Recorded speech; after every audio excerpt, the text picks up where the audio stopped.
Го барале службите со месеци, но тој лежи со напластена прашина во магацините на поранешниот металски завод.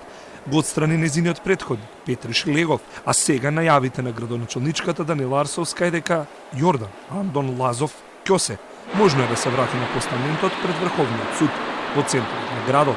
Арсовска ваквите најави денеска не ги коментираше, бидејќи ги избегна прашањето од медиумите.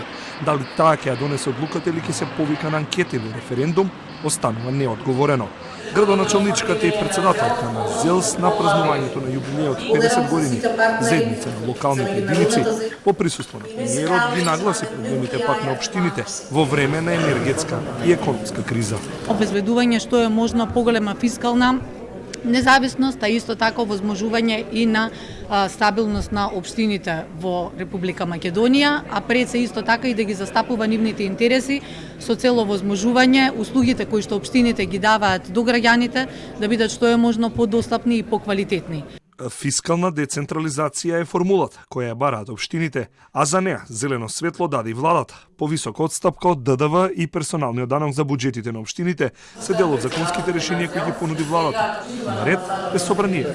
Државниот производител на електрична енергија да најде начин за номинирање на електрична енергија согласно со потребите на општините за различни намени и таа да биде обезбедена по најповолна можна цена која што може да се добие на пазарот со оглед на растечките и се уште високи неколкократно цени во однос на нормалните цени на електрична енергија.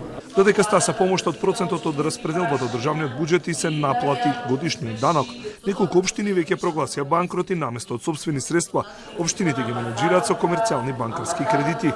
Најпогодени од енергетската криза се помалите општини, кои имаат мали буџети, а населени места од разбиен тип, каде што мора да се одвива настава, но и да се обезбедат услуги за граѓаните.